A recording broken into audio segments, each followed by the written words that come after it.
Well, welcome to Rose Bay in Sydney's eastern suburbs. Here by the sea, you're obviously going to find a restaurant where seafood hits the menu well. We've got John Dory, hawksbury squid, prawns, snapper, just to name a few.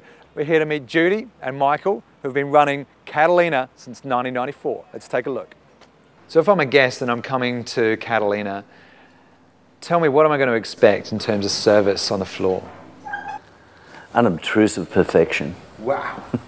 Well, it's, you know what, everything has to be done very well. There are correct ways and incorrect ways for service. Having said that, wait persons really need to do that as unobtrusively as possible and in a very friendly manner. The value of a smile when people first arrive, the value of really informed advice. You've got to have really good trained staff, but it's not enough. They actually have to really love what they do and really impart that to the people that they're serving. It's like having guests in your home, and that's the way you sort of really would like people to feel. So if there's one thing about this restaurant that really stands out, it's the way it looks. Tell me about what it's doing and your idea when you built this place. That out there, to me, and our original concept for the place was the focal point, and which is obviously the way the building is built. We basically tore the building down. All that's left of the old building is basically 3 walls and the slab underneath. And when we built it, we were restaurateurs looking at a way that a space could be serviced while taking advantage of the view. Everything revolved in the design of the place around that, first of all, which is really comes back to customer comfort. Yeah, and utility. I mean, from the point of view of the wait staff and of service, we needed everything to work. We've got a generation gap here that's obviously working to great success. We've got father out the front, we've got son in the kitchen. Tell me more about that. As far as the food goes, we all know what we like, being Judy, myself and Paul, but really, ultimately the decision about the food comes down to Paul, so you really should go and have a talk to him. I think I will. Okay. Thanks, man. Cheers. All right, cheers. Paul. Hello, man. Hi, how are you? Yeah, good. Tell me, man, what's going on here? I've got some blue mackerels that I'm going to cook today with sautéed kipper potatoes and caramelised onion.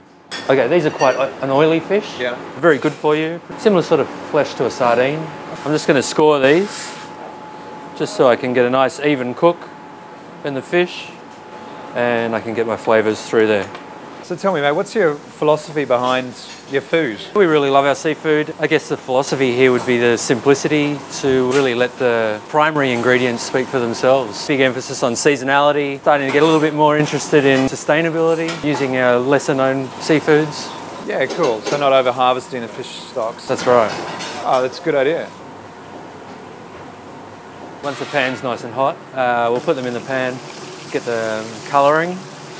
I'll flip them over, throw a little bit of butter in just to foam up.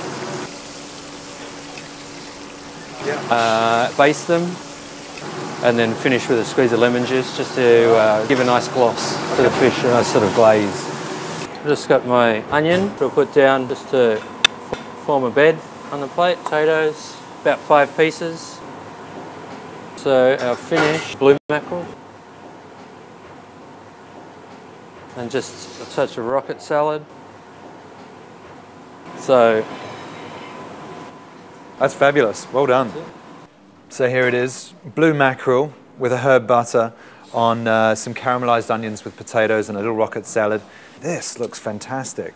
A few bones, but I don't mind foraging through that. And matched with the view, and it has to be Sydney's best restaurant view. It's paradise. Really is. So you've got to hand it to these guys. This isn't your average family restaurant. This is 30 years of heart and soul poured into one of Sydney's icons, right by the sea. And it's largely what I'd consider to be one of the world's greatest restaurants. And to be frank, I'd be here any day of the week in what Michael refers to as his living room, sitting down, drinking wine and eating good food.